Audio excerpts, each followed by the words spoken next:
Dr. David Klee has over 30 years experience as both a teacher of the flute and as a professional musician.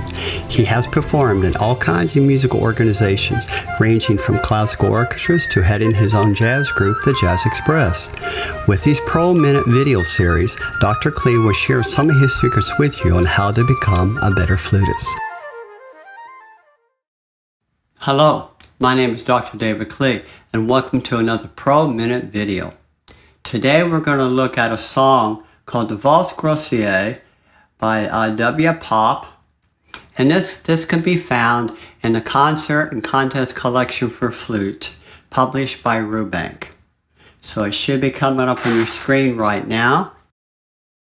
The introduction there measures 1 through 10. You notice it's marked maestoso. Maestoso is very grand and not very fast.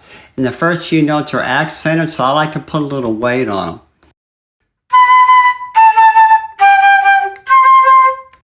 I like to do something like that. Now measure 2, we have 3/4 of beat rest, and you have the 16th note. Then you have the trill. So what on earth am I doing? Okay, so when I do the trill, I just do D to E natural like this. I don't worry about the pinky. Now if you do it slow, of course, it sounds really funky. It doesn't sound normal. But if a trill should be fast, so if you do it fast, it sounds fine. Okay, now you got those two grace notes, so what do you do? Well, you could either do it the legit way, you know, C sharp D, or when you go to the C sharp, keep your right hand down, only release your left hand like this. So there's D, there's C sharp, there's D. It's a double win for you because C sharp is always sharp, and when you add fingers in the right hand, it helps to bring that down.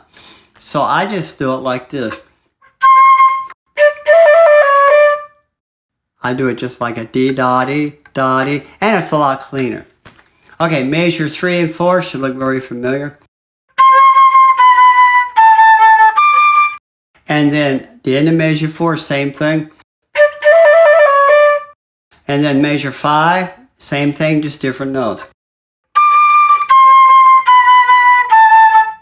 Alrighty, now we're getting into a different pattern here on measure 6.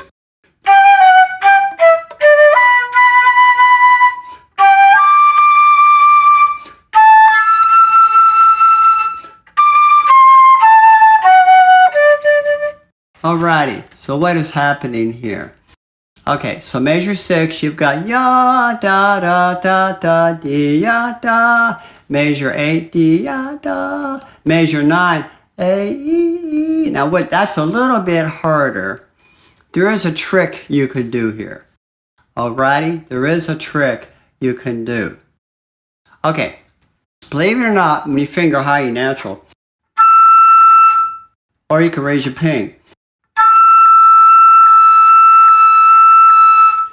Now, depending upon the kind of flute you have, your high E, which is E3, could be sharp anyway. And if it's sharp, what do? Well, there are some other things you could do, but one of them is raise your pinky. And it drops a pitch quite a bit on the tuner. So you would have to check your flute, after you've tuned, of course, check your flute with a tuner and see where you're at there. See how sharp it is. If it's not sharp, you don't want to use it. But if it is sharp, you can just use it. Now, having said that, when you slur from A to E, if your pinky's up, it's easier. So be like A, E, E. A, here's E. A, E, E. Alrighty? So that can work. Okay, here we are, measure 9. Now measure 9, you got that A to E natural, so you have to really watch. Ew, Winnie Pooh, Winnie Pooh. Lots of Winnie Pooh there. If you look at 10, what do we have? We have we have 2 neutral markings over the eighth note, so they all should get full value. Alrighty? Now, under 10, there's a term there called lento. Lento means slow. So obviously we're slowing that down even more at 10 than it was at the beginning. Alrighty? So now if I put all that together, 1 through 10, here we go.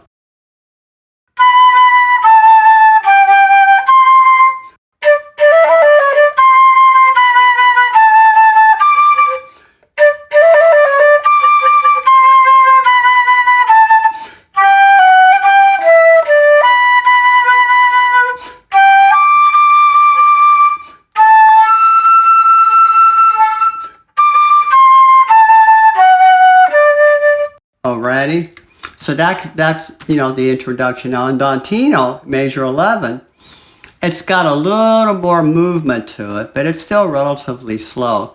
And if you look under the measure 11, it says dolce, which means sweetly.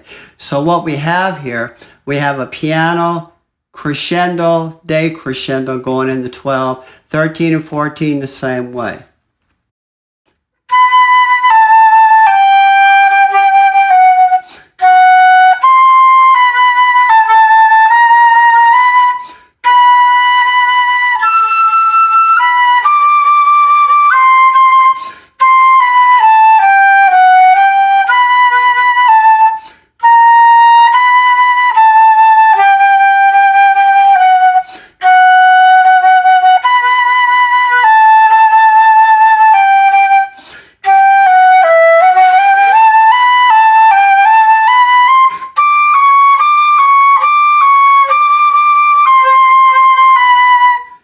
Alrighty, so there we go.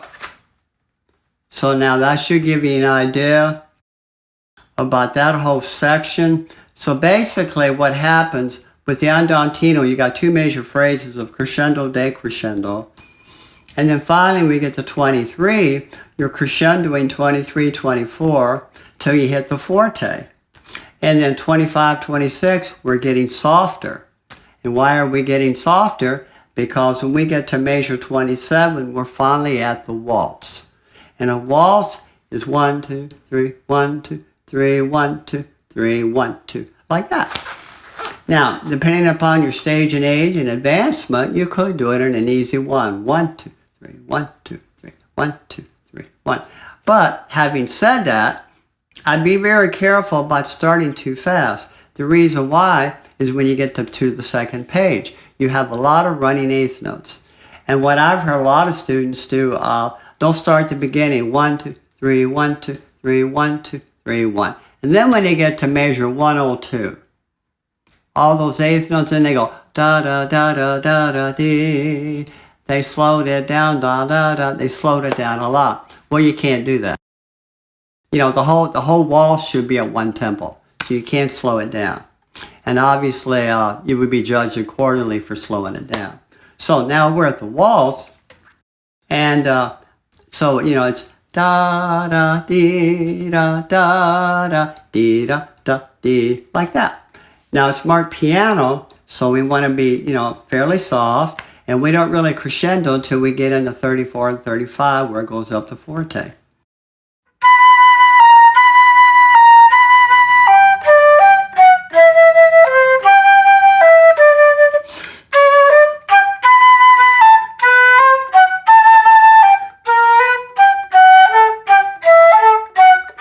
So what did I just do? Well, measure 27, I kept it soft. Measure 34 and 35, I crescendo to forte. 36, 37, 38. Now at 38, it's piano again. And then we get even softer by the end of 40. So then 41, we're back to piano. All that should look very familiar. It's the same thing we just did. And then eventually, when we get to measure 50, we get back up to forte. I'll play a little bit of 50.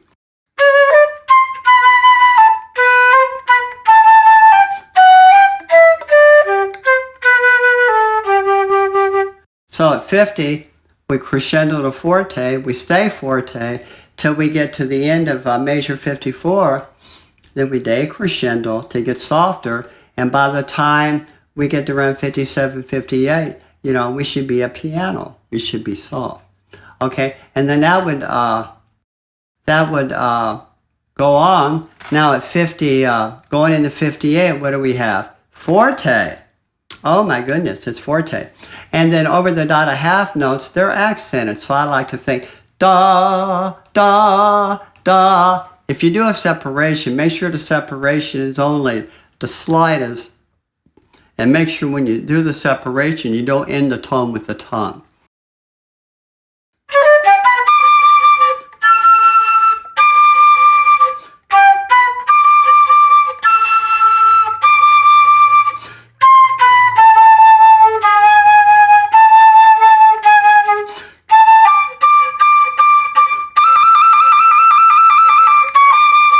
Alrighty, so all that is, we got slight accents and all those dotted half notes. 67 through 70, same thing, accents. Da, da, little more weight. And then at 71, we want to get soft, so we could crescendo for 2 measures, going into 73, which is forte. Now, how do you do that trill? Well, fortunately, you know what a high D is. The trill's easy. Just your ring finger left hand. And the secret to a good trill is not necessarily how fast, but how even. If you hear this, that's not a very good trill because it's not even. I like to think even. Alrighty? Now at the end of 74, you have a grace note. So how do you do that coming out of the trill? Well, what you got to do is, I like to finish the trill milliseconds before I do the grace note. So if I do both measures,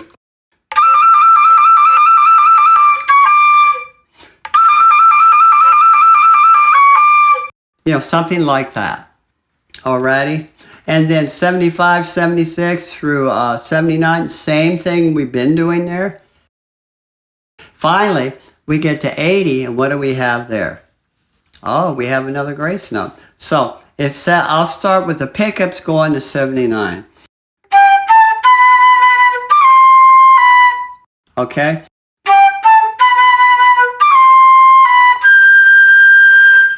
Alrighty, so now we get to 81. That's a high G. Well, the secret to a high G is not how hard you blow from the diaphragm, it's how you set your embouchure. If you set your embouchure to the 3rd octave embouchure, it's very much Winnie the Pooh with your teeth open, a little pinkies with. Winnie the Pooh.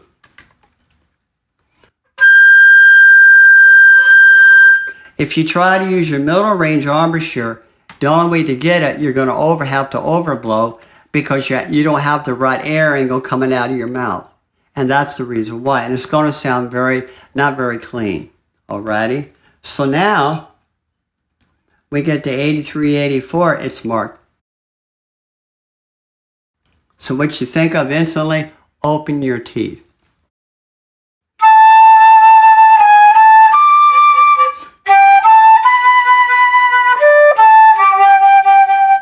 Alrighty? So that's how you would do all that. Now, at the end of 80, where does it do? It repeats back to pickups of 58.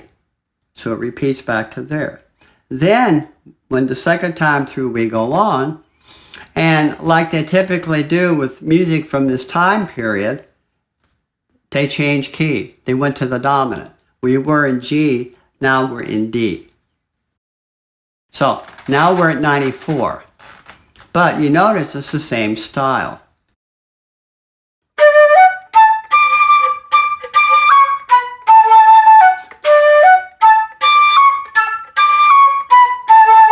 Alrighty?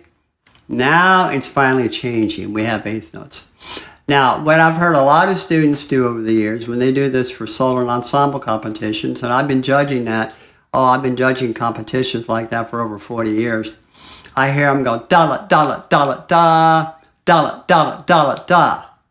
Well, obviously it's not marked that way, is it, guys?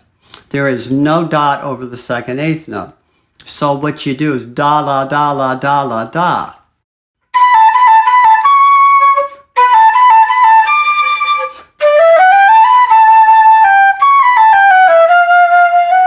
Alrighty, so that's how that section would go. Be careful, 109, what's the E sharp? It's F natural. Yeah, you'll actually have to go F natural to F sharp in that measure, right. Yeah, actually, but it's slow enough you can do that. Okay, now at 110, that should look very familiar.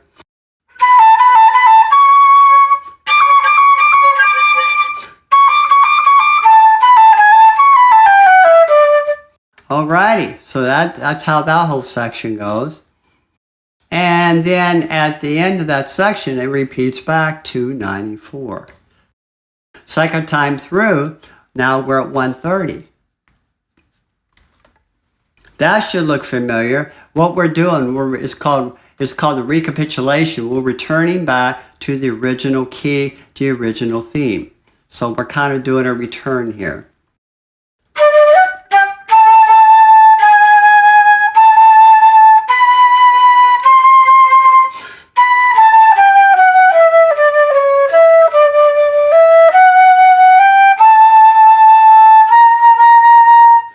Alrighty, so that's how that goes. So at 120, we want a crescendo into mezzo forte, and then, do that da, da, just a kind of little stinger on those.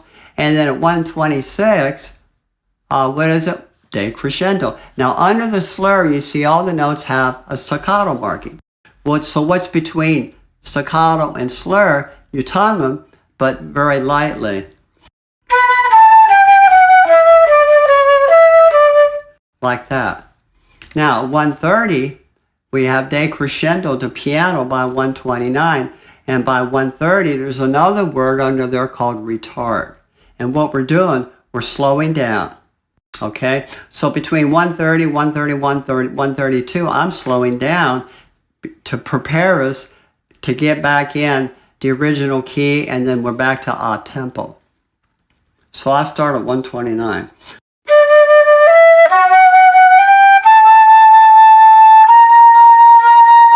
Then you always want to take a big breath because we're off and running. Now we're back in the waltz.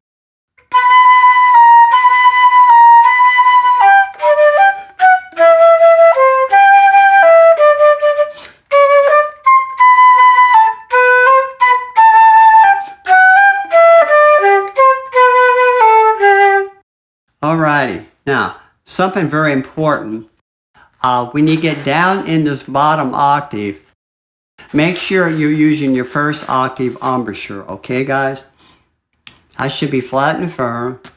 Open your teeth. If not, if you continue to use your middle range embouchure, what will happen there? I'll start at 143.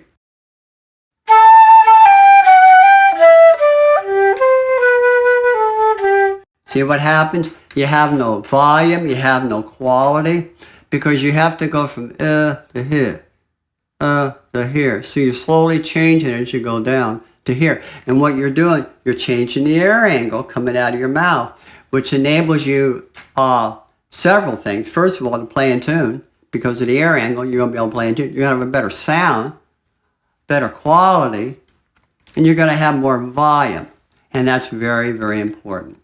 Okay? So I'll start at 143.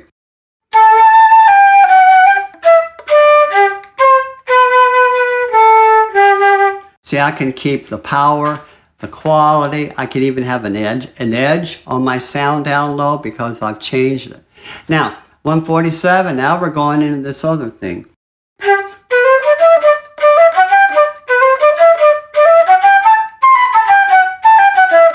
Oh, isn't that fun? What I'm doing there, it's marked staccato. I don't think, again, so much short is separated.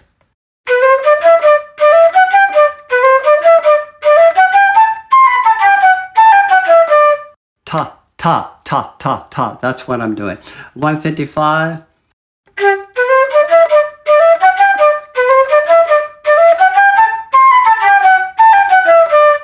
Alrighty. Now 163. Now we're up to mezzo forte. You want to just open up and sing.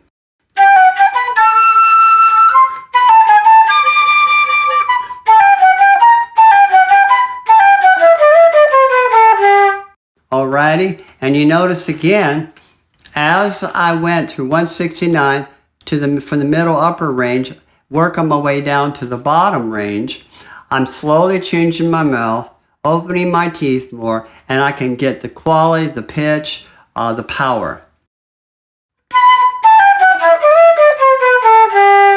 I can have lots of power. Now, on the ending, this is pretty cool. So here we go, going into 172.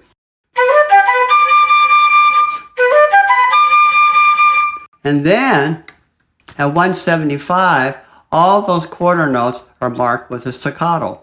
So again, I'm thinking, ya, da, da, dee, da, da, da. I don't go da, da, da. I don't play them that short. You always want to have quality tone.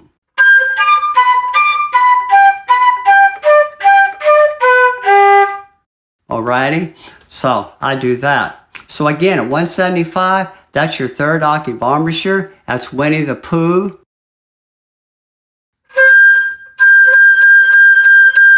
If you start a note and you get yeah, yeah, that means your embouchure is not set correctly. You're having to force it to work. If your embouchure is set right, it should just pop.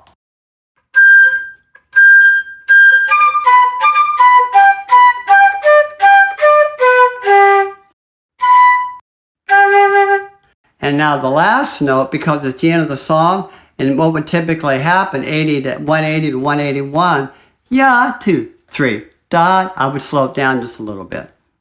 And remember, I'm not sure what the pianos have right there, I can't remember.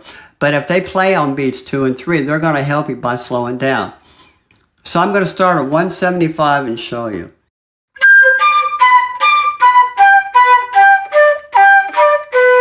2, 3. 2, 3. And the last note, I'll make a hair longer. Da. You know, because it's the last note. It's the finale of the song. I would do that. Well, very good, guys. This is quite a work. Has a little bit of everything in it. You have to really show off your technique, your tone quality, some scale work. It's just a great piece of music. And I'm going to wish you the best on this. And so till next time, this is Dr. David Klee, and we'll talk to you later. Bye-bye.